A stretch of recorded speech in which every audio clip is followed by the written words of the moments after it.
Hello, everyone. I'm Paul Laney, the retired sheriff from Cass County, North Dakota, and the current vice president of national sales for Turnkey Corrections. And we are back with another episode of Jail Talk, and I cannot tell you how excited I am to have this lady, this lovely lady in the house here, to talk about some of the issues that are happening in her world and in our corrections world. I have with me Lieutenant Jamie Russell. And she is the jail administrator in Lincoln County, Oregon. And you might remember earlier that we had Tom Graham, our president, was from Lincoln County and worked for Jamie for many, many years. And we're like trying to tear stories out of her about him, but we're working on her. We're going to get there. She's tough. She's holding out. So with that, Jamie, what a pleasure to have you on Jail Talk. It's really exciting to have you here. Great. Thank you, Paul. I am really excited to be here. Well, we are going to have some fun, and we're going to talk a lot about a lot of corrections events. She lives in a very unique part of the world, being on the Pacific Northwest. There's a lot of dynamics that go with your part of the country. As we all know, we're all very similar in our law enforcement world, in our corrections world, but we also have a lot of differences depending on where we're at, some of our restrictions, that type of stuff. I think a lot of what we're going to talk about, we're going to do a part 1 and a part 2 episode. The fact that we get a chance to have her here all the way from Oregon, we told her, I said, we're going to get everything we can out of you during these 2 episodes. So we're going to do a part 1 and part 2. And in the first part, we're going to talk a lot about, it's probably something we're all more familiar with across the country and issues affecting the jail. And then in part 2, we're going to kind of just talk about a lot of different topics, actually, in number 2. So let's just start. First of all, let's introduce you to our audience. Jamie, tell us about yourself, your background, your years at Lincoln County. I would be happy to. As Paul said, Jamie Russell, I am from Lincoln County, Oregon, and I am the jail administrator for a smaller, middle-sized rural jail there in Lincoln County. I've been with the sheriff's office since 1992.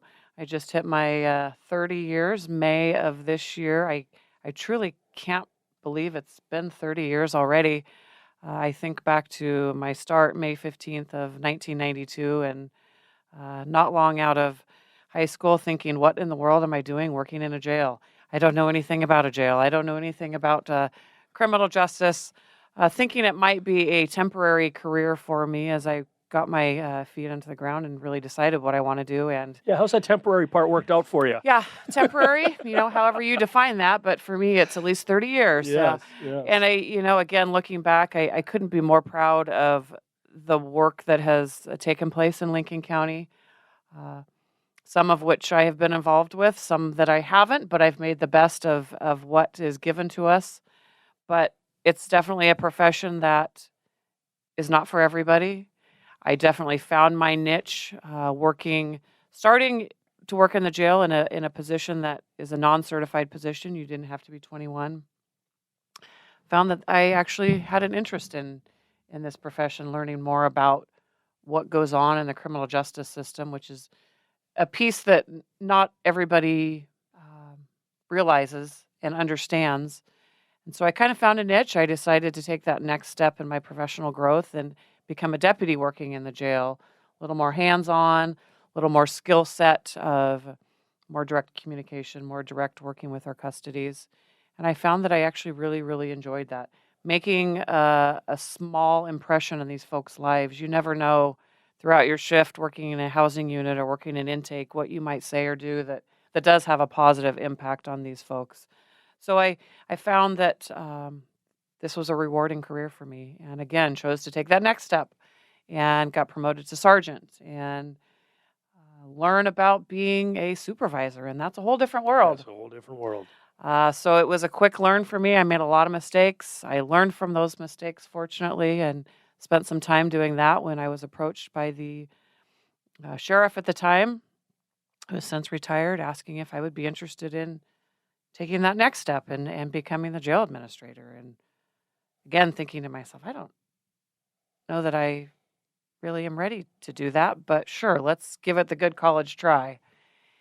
And in 2003, I was appointed to this current position as jail administrator. Again, looking back, I know I made a lot of mistakes, but I learned from those mistakes, and it's, again, a profession that I have been able to mentor a lot of people, and I hope have made a positive impact on a lot of people, whether that be the custodies or whether that be staff members who I have had the privilege of hiring and promoting and watching their growth and their time and finding their niche within the criminal justice system. So it's been an amazing 30 years. How many more years do I have? Everybody asks me that loaded question, and I don't know. I'm still having fun for the most part. We're going to talk a lot today about some of those challenges, and there are definitely a multitude of challenges, but it's a profession that I really enjoy, and I'm grateful that I have been able to give 30 years of service back to the citizens in our community. Well, it's interesting, and I am really excited to dive into those because you're right. I mean, you have so many years of experience. When you start looking at those of us who put in the 20, 25, and 30-year mark, you really start becoming those veteran, wise people. Not old, not old. No, I'm not old. We don't use that word, Nope. wiser. Uh, you know, but there's certainly a lot to share. And you look across this country at what we're all having to deal with, and what jail administrators across the country. There's, like I said earlier, there's so many things that are similar, and then there's a lot of things that are different and unique to in an area. And we're going to cover all that today. I always like to tell people that we haven't just met through this. We actually have known each other for probably going to be a decade almost now. In a sense, next year we've met the first time in 2013, and then we got to re-meet again in 2014. And so tell our listeners a little bit about how we've crossed paths in the past. Absolutely. And back in the fall of 2013, Fall of 2013. the first time I met Paul, I had the privilege of meeting Paul, and it was a very short meeting that time. Very short meeting, about 7 days. Unfortunately, things happened in our country that required the FBI National Academy to close down for the first time in the history. And that long-awaited opportunity that I was given was coming to a close. And the friends that I had met just in that short time, it was really disappointing, but they sent us all home. I think there was 120 or so of us. Well, the original class was 237. And, Okay. Yeah, 237. And I think 233 of the original That's right. got to come back. So I think you're just off by 100. Yeah, and we didn't know we were going to get to come back. It was one of those deals, like you said, it was during the, what do they call it, sequestration, when the government shut down, and we got put in. We were all at the academy. We were all there. We were in our duds. We were starting classes, and we got sent home. And we became that first ever asterisk class.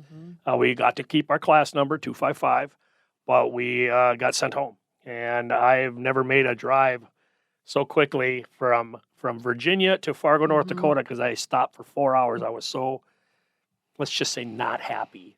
I made that drive straight through and stopped for like 4 hours in a rest area just to sleep, and then I got home and I never thinking we'd maybe get to go back. I mean, working for sheriff's offices, things change. I was an elected sheriff. It was an election year the next year. But long story short, we were blessed to get to go back. And in fact, I think we were on the same floor. We were just down from each other. We were. So we got to hang out a lot, got to know each other very well. Did some classes together. In fact, you and I were even asked at one point to write a paper together. It was interesting. We're going to talk a little bit about what that topic was going to be today on the show. So it's just, for me, it's really cool to have it kind of come around full circle. Somebody that I went to the NA with that, I met back, a decade ago, and now we're here hanging out here on a talk show doing a podcast, and it's pretty cool. And the other funny part is how this world that we all live in law enforcement is so funny because, as you all know earlier, our president is Tom Graham for Turnkey Corrections, and he was one of her sergeants when he was in his 26 years in law enforcement. And the first time I met Tom was in 2017. I had asked, I was still active sheriff at the time, and I do this leadership course that I would do around the country that I teach. And they asked me to come in and be the keynote speaker here for their user conference. And the year prior, I had not been able to come because I was on a hilltop out at DAPL dealing with some unrest and Dakota Access Pipeline protests. And so I was dealing with that, but I promised them I will come in 2017. Well, I got here. And I'm coming in for my day. I'm in my full dress uniform, and this gentleman picks me up at the airport, or at the hotel, and I meet Tom Graham. And he's introduced me. We drive in here. We walk in, and we are standing right around the corner from where the studio is here, and they're doing all the introductions for me. And he said, "Well, you met Tom Graham, but this is Tom Graham. He came to us from Lincoln County, Oregon. He's been here like 3 weeks." And I looked at him for a second. He kind of looked at me. He's like, "Why are you looking at me?" I said, "Jamie Russell, Lincoln County, Oregon." He's looking at me. He's like, "Yeah, that was my boss." I'm like, "That's my NA classmate. Say hello." Yeah. So, it's a small world. Absolutely. I can remember being at home, sitting at the dinner table, and I get this text from Tom, who, I mean, we've stayed in close contact since he's retired. And here's a picture of Tom and Paul. And I'm thinking, how would Tom and Paul cross paths? And there you have the story. And there you have the story. Here we are, and now we're still hanging out at Turnkey Absolutely. Corrections, so doing some good things. I've always loved to tell that story. It's kind of cool. So, well, let's get a little bit into the meat and potatoes of our episode here and talk a little bit, because I only get you for so much time, and I'm going to extort everything I can out of you knowledge wise before you fly back to Oregon. So. We talk about impact. We go to trainings all over the country. We talk to, a lot of our listeners are jail staff, jail administrators, sheriffs. What are the biggest challenges you see impacting you in your jail currently? You've been a jail administrator now 20 years, and so you've seen some things. What do you see as the biggest impact happening right now, and how it's impacting you in jails across America? Yeah, there's challenges with being a jail administrator, but I think the biggest challenge facing all of us is the population of folks that's coming into custody with mental illness. Mm-hmm. They say that unfortunately jails are the biggest mental health hospitals in the country, and it's very true. Yeah. We have, again, rural county on the Oregon coast, population about 45,000. My jail facility has a population of 127. And at any given time, we probably have 15 to 20% of that overall population with significant chronic persistent mental illness. And we all know that in a jail environment, living with a mental illness is the worst place that you can put somebody. When you think about the behaviors associated with mental illness, and now you're taking somebody and you're putting them in a very small room by themselves, cutting them off from integrating and being around other folks, but yet you're still expecting them to follow rules and work within a structured environment. That's impossible. It is. It truly is impossible. And these folks can become violent and can become very disruptive. And the staff are still doing the amazing job that they do and trying to hold these people accountable. But that holding somebody with a very low intellectual ability and expecting them to follow the rules is not realistic. And so what do you do with these people? You are then tasked with keeping them safe, ensuring that they're eating their food every day, ensuring that they are able to take a shower, and ensuring that their basic needs are met. And it's a huge challenge. It is. I look back and I'll never forget when I was a sheriff, and we're going to talk about some of the solutions. And I was blessed to have been given a BGA grant of $250,000, and we were able to do it was a mental health grant. We were able to do some pretty cool things with that. And I had a mental health coordinator, and I'll never forget one day we were talking about some of the issues, and I had a 348 bed facility, 350 beds. And she came to me one day and we were talking, and she looked at me and she said, "Sheriff, do you realize that you run the largest psych ward in the state of North Dakota?" She said, and I'm not joking. I said, "Oh, I don't think you are joking." I said, "I know." And that's always been one of our biggest frustrations, is that we know that we're in there, we see it. You try to bring it up, to the budget people outside, or you try to bring it up to the medical community and all that. And everybody has this understanding, and we keep hearing this. And now you throw in the dynamic now where we're doing all that. We're doing all that we have to do to try to keep these people safe, keep them sound. You're right. Half the time they don't understand even what's happening. So that's why when they get out, they come right back. They go out and do something else. And now you're doing it in an environment where they want to defund the police. They want to take away, a lot of our funding and the things that we're doing. And it just seems like there's just no rhyme or reason to what's happening out there. But yet it doesn't change the fact that so many mentally ill people are in our facilities. And you want to make a difference. None of us got into this business because we don't want to make a difference. In fact, just the opposite. We want to make a difference for our communities. And you just feel like sometimes you're beating your head up against the wall because you feel you can't, because the restrictions that are out there, yet that same person's still in your jail. Absolutely. And what, sometimes those folks that have those purse strings or the citizens see is that, well, they're in jail now and they're safe. So that's where they need to be. And the team does a great job handling them. So we don't see what's broken. Seems like a great system to us. Whereas until you can walk in the shoes of the deputies that are dealing with these individuals for 12 hours a day, and the time and energy that is spent in trying to get them to the point where they can function and to the point where they can walk into a courtroom and present themselves in a manner that's not screaming and seeing and hearing other people's voices, We don't force medicate. You can't. can't, It's still a yeah. right. You can still have all the mental delusions that you want and still say, no, I don't want that medication. And we have to, abide by that. So, And I think a lot of times I'll get a lot of our listeners, we're probably preaching to the choir to a lot of our listeners out here because they're all jail staff, jail administrators, they've done that. But for those that listen and understand, or maybe that are in the purse strings, understand that, is you've never know what it's like to live until you've dealt with that person who is so uncooperative, can be really big and really strong, sometimes have superhuman strength. You're all doing it within restraints because we do follow the rules. We don't do the things we're not supposed to do. And and then you get into a situation too, they're throwing human feces at you. They're coloring their walls because they want to change the color of their walls, but they're human excrement to do it. And that's in the environment our deputies are working in. And what people on the outside don't understand is how amazing our people are that they deal with all that, and they have no solution. They just have to keep dealing with it. And as leaders, we're trying to make those differences. And we could probably say the same thing about addiction people. You got people coming in with addictions. They're not until we fix their addictions, they're going to keep coming back. Same thing with the mental health. And I think instead of these crazy thoughts of defund and all this type of stuff, I think our elected leaders need to start stepping up and start asking ourselves, what do we need to do? Now the hospitals say, well, we can't hold them; they don't have insurance or they don't have this. We can't. I mean, I see. I mean, we've all heard all of this. We're the ones usually trying to find the solutions, and we're not the ones getting the support. absolutely, I can't tell you how many conversations I've had with our local hospital about these folks, and we are not a medical or mental health facility, and the hospitals tend to throw back at me that they are a medical facility. They're not a mental health facility, and I get that. I can understand that, but the piece that They're much better prepared than we are. the piece that they don't seem to understand is that a mental illness is a medical condition. I Absolutely. get it that they specialize in people with heart attacks and diabetes and those type of medical ailments, but they have the ability and the resources to handle somebody who is in an active crisis. A jail is not.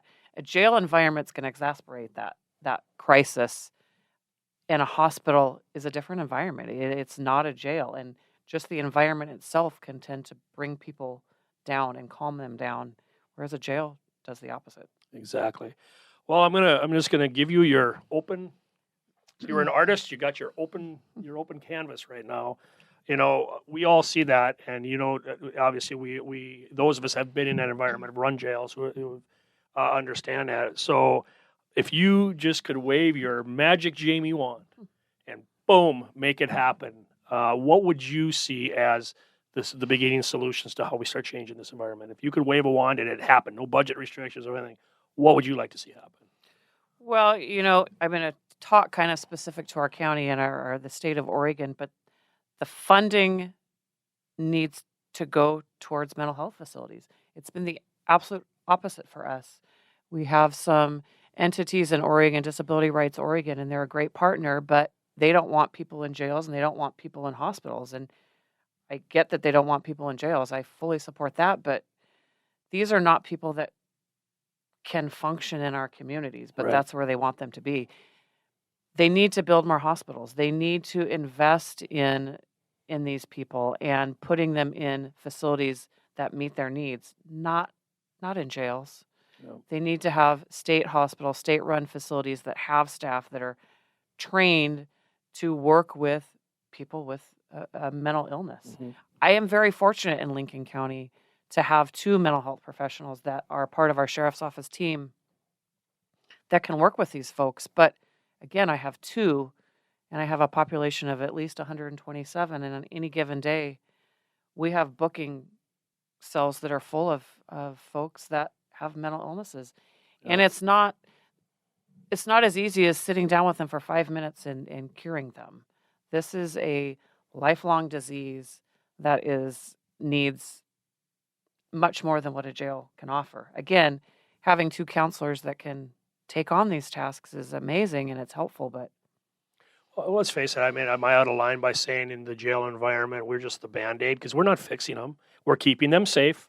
We're keeping them fed, and that's really all we're doing. Because absolutely. what else can we do? I mean, we're not. If we could bring in the treatment, like you said, if they could start working the treatment stuff, and some jails are progressive. I know where I came from, we've done some really cool things in the past couple of years. and the new sheriff who's taken over since me is really tried to expound on that and added positions, and I see that kind of happening across the country, but we can't just keep being the Band-Aid. And we are the Band-Aid. We are a very small Band-Aid.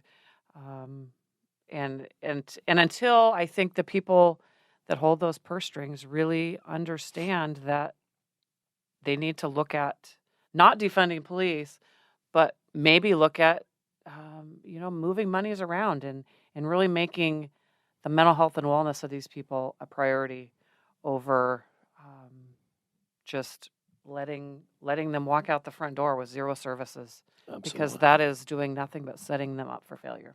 Setting them up for failure, potentially getting somebody else hurt, somebody innocent hurt. We always got, a lot of times they come in, we got to fight with them again.